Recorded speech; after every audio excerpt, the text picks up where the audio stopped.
Oi, gente.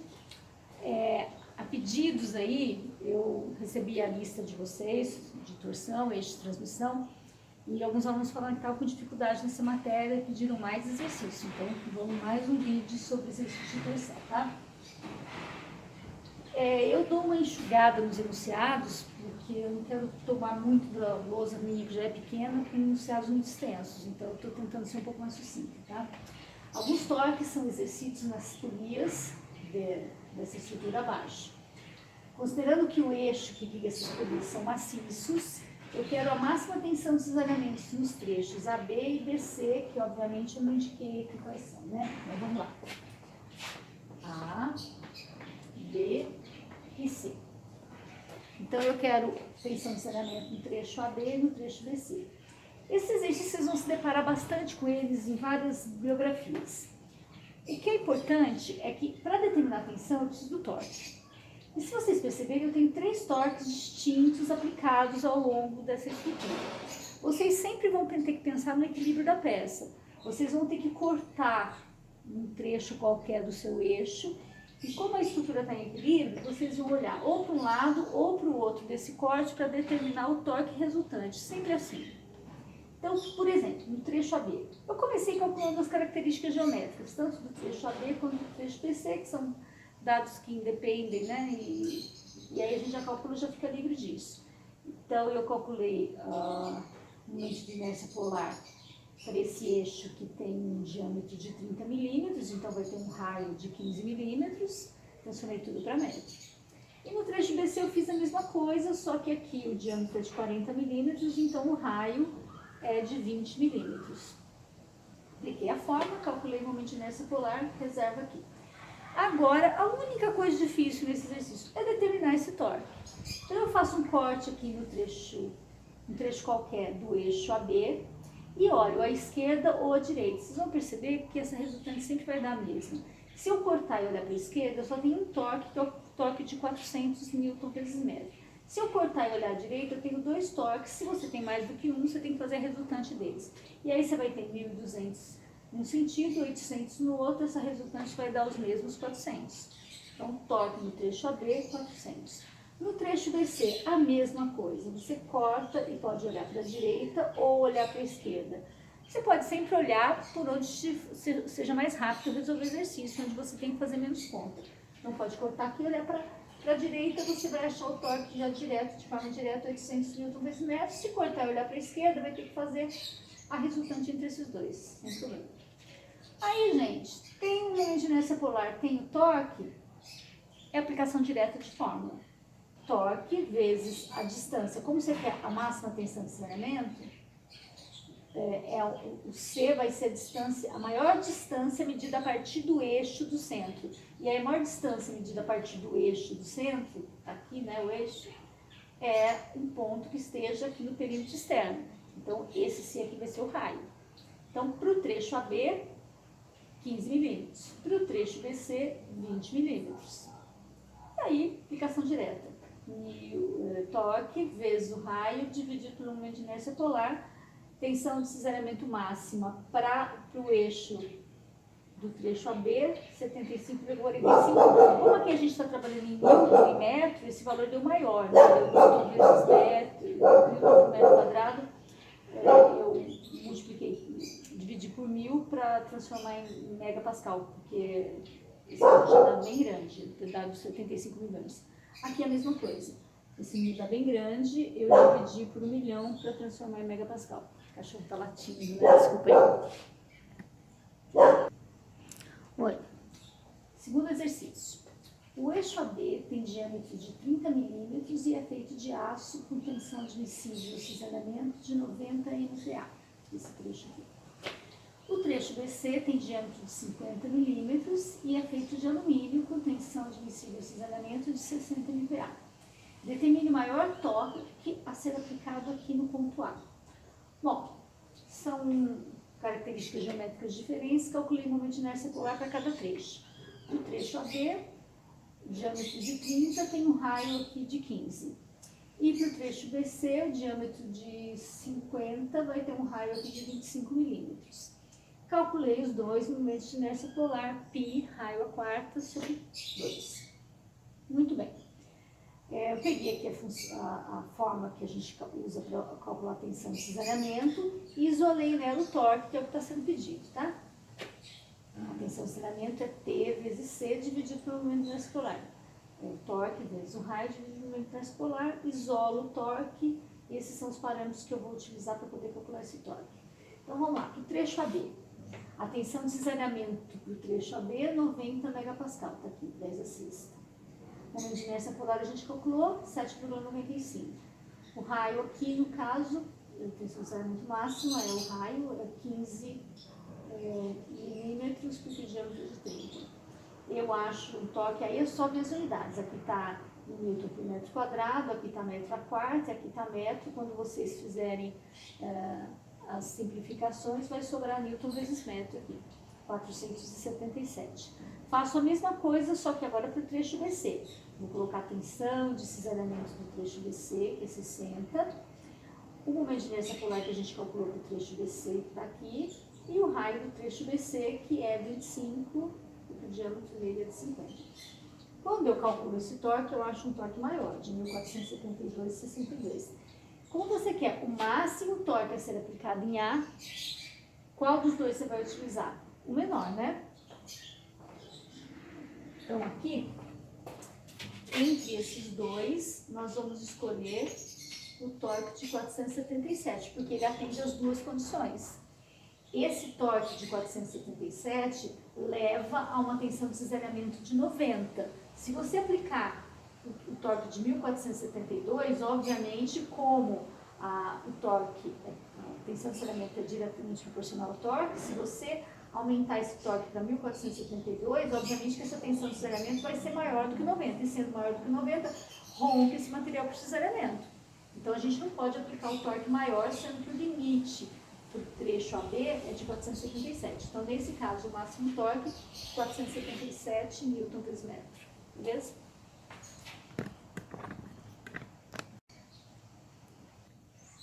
Ó, terceiro exercício. Pede-se determinar o ângulo de torção causado por um torque de 4.500 newton vezes metro em um eixo de alumínio maciço com diâmetro de 75 milímetros. E aí, continuando, eu quero o ângulo de torção também, considerando que esse eixo vai ser vazado. E vai ter diâmetro externo de 75 e um diâmetro externo de 25,4. Ou seja, a gente vai trabalhar com o mesmo eixo que a gente trabalhou no item A, só que a gente vai fazer um furo de 1 polegada dentro desse eixo. A gente quer saber como é que vai trabalhar, como é que esse eixo vai trabalhar a torção nos dois casos. Qual é o ângulo de torção que ele vai sofrer nas duas situações. Bom, aqui do ladinho eu calculei para vocês as características geométricas para já deixar isso resolvido. Momento de inércia polar da seção maciça e momento de inércia polar da seção vazada. Então, da maciça, o diâmetro é de 75 milímetros, o raio é 37,5. E raio a quarta sobre 2. Achei o valor aqui em metro a quarta. Para o maciço, o que eu vou fazer? Subtrair o raio externo, subtrair o raio interno do raio externo, ou seja, raio externo menos raio interno, então 2 a quarta. Então, o diâmetro externo é 75, o raio externo é 37,5, o diâmetro interno é 25,4, então o raio interno vai ser de 0,127. Acho um novo valor do momento de inércia polar para a seção vazada também em metro a quarta, porque esse espaço aqui eu vou colocar metro a quarta, mas também em metro a quarta. Bom, feito isso, vou aplicar as formas para o cálculo do ângulo de torção. É o torque vezes o comprimento do eixo dividido pelo momento de inércia polar e o modo de deformação transversal. Tudo foi dado para a gente. O torque foi dado, o comprimento da barra foi dado, o momento de inércia polar a gente calculou e o modo de deformação transversal do material também foi dado. Isso me leva a calcular um ângulo de 6,82 vezes 10 a menos 2 radianos, esse valor vai me dar em radianos. Aí a gente transformando para graus dá 3,91 graus. Vamos ver o que acontece quando eu trabalho com eixo vazado. Mesma situação, mesmo torque, mesmo eixo, então mesmo comprimento, mesmo material, modo de deformação transversal, só mudou o momento de inércia polar, que agora é 3,065. Eu acho que o ângulo de torção é 3,91 vezes 10 a menos 2 radianos, e isso me dá um um ângulo em graus de 3,96. Se alguém tiver dúvida, é só fazer a regra de 3. 180 graus, faltou graus aqui. 180 graus está para π radianos, assim como o número de graus que você quer encontrar está para o seu ângulo em radianos. Então, aqui você põe 6,82 vezes 10 a menos 2, né? E aí você faz a regrinha de 3. Você vai multiplicar esse 6,82 vezes 180, vai dividir por π, você vai achar o ângulo que você quer.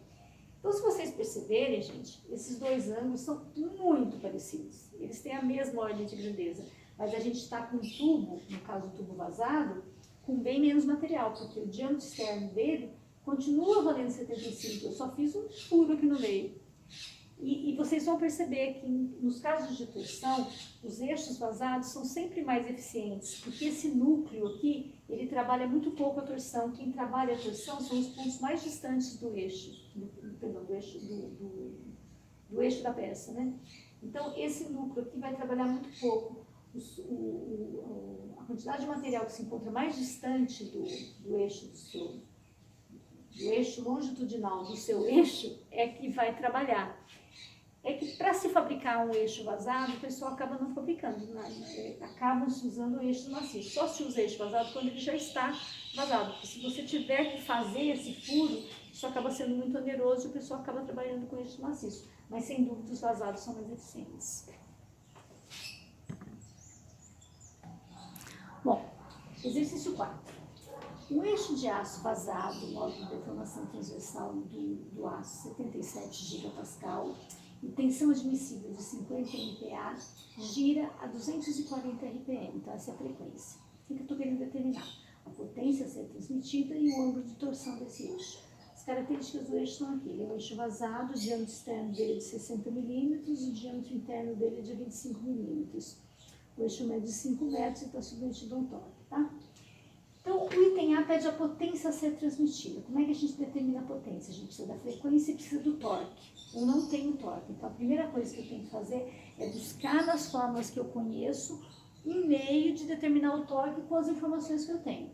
Então, a fórmula do torque é tensão de saneamento vezes J, modulância polar, dividido por C, que é o raio. Vem daquela fórmula da tensão de saneamento, que é TC dividido por J. Isolei aqui para achar o torque. Eu conheço tudo, né? Eu conheço tensão de saneamento, eu calculei o momento de inércia polar e eu tenho raio. Aqui no cantinho eu já calculei o momento de inércia polar da seção vazada. Em sobre 2, a diferença entre o raio externo e o raio interno, a quarta, cada um deles.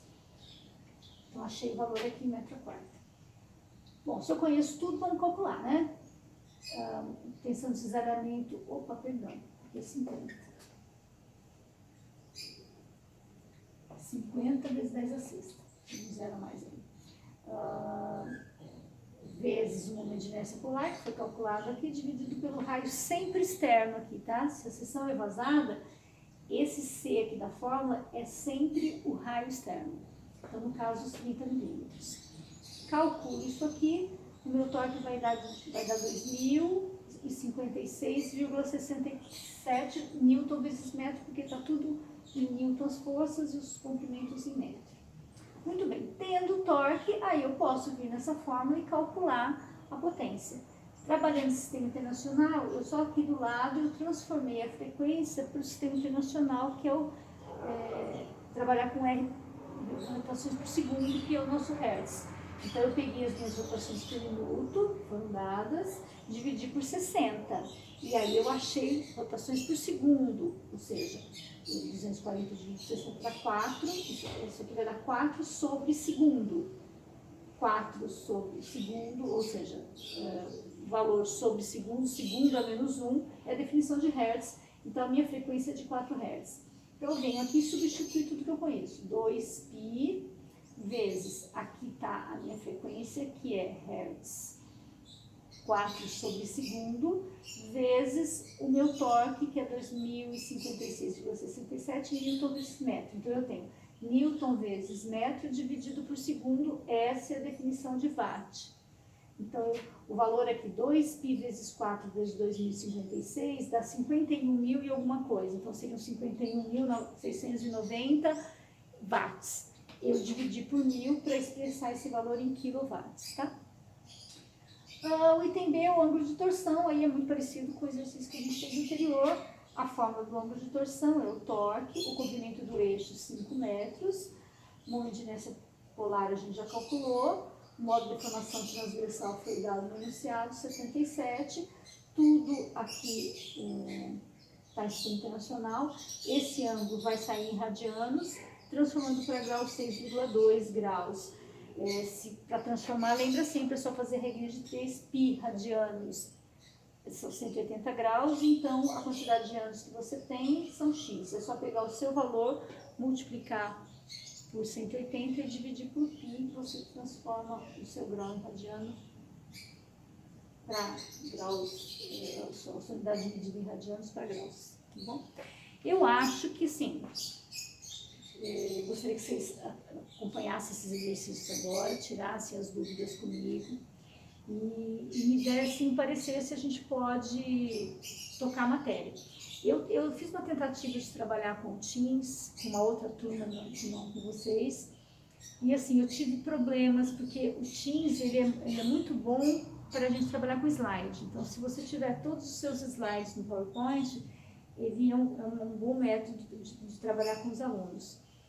Mas para eu desenhar figuras assim, eu não consigo. E eu não consigo trazer o meu computador para cá para poder dar essa aula para vocês. Mas eu marquei encontro com eles para conversar. Então eu vou marcar com vocês o encontro na segunda-feira. Vou ver se essa semana foi muito ruim. Deu uma microfonia muito grande, eu não sei o que aconteceu, eu não conseguia ouvir os alunos não conseguiam me ouvir, eu precisei interromper a sessão, começar depois de novo. Foi bastante complicado, mas de qualquer forma eu vou disparar um encontro nessa segunda-feira no horário de aula e vamos ver se a gente consegue, né? Eu queria conversar com vocês um pouquinho, saber das dúvidas de vocês, saber se estão conseguindo entender os exercícios. É o que eu disse, vocês têm a biblioteca virtual à disposição de vocês não conseguem ir até a faculdade, mas vocês conseguem acessar muitos livros pela biblioteca virtual. E a maioria dos livros de resistência estão disponíveis na biblioteca virtual, então entrem na biblioteca virtual, vocês vão ter acesso ao Hitler, ao Beer, e todos os livros, grande parte dos livros que estão no plano de ensino de vocês, que vocês também têm acesso pelo portal da OMC. E vocês podem buscar exercícios nesses livros e tentar fazer. Esses exercícios são de livros que vocês têm na referência bibliográfica. Então eu quero saber de vocês, poder um bate-papo, não precisa ser muito demorado, mas pelo menos para saber de vocês se estão dominando a matéria. Teve uma aluna que me pediu ajuda, falou que fez a lista, mas que estava ainda com algumas dúvidas em alguns conceitos, até por isso que eu gravei mais aulas de exercício, que eu espero que vocês tenham entendido, que vocês consigam tirar as dúvidas.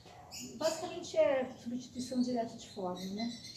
Mas a gente conversa na segunda-feira, que seria o dia da nossa aula, e aí eu fico sabendo de vocês se vocês tiveram problema em fazer, em entender, para a gente poder passar a matéria para frente. Eu sei que vocês estão um pouco apreensivos em relação à prova, a gente teve algumas informações de que era para esperar, para ver se isso vai voltar ou não, né? Se eles vão liberar o retorno dos alunos ou não.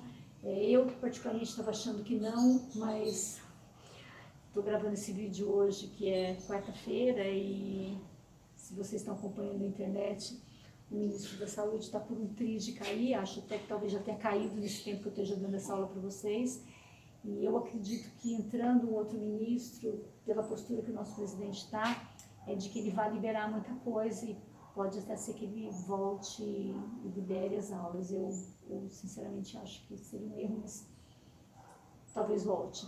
Então, se voltar, a gente até vai fazer as provas presenciais, se não até a semana que vem, com certeza eu tenho uma posição para passar para vocês de como será feito o processo avaliativo. Então, não se preocupem com isso, a gente tem preocupação demais, né, para também se preocupar com isso. Mas até a semana que vem a gente tem uma posição. Se teremos uma avaliação remota, se nós retornaremos à universidade, nossa avaliação será presencial.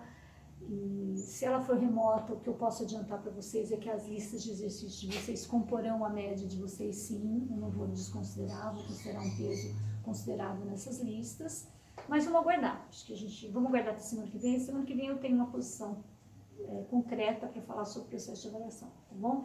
E na segunda a gente se fala à noite.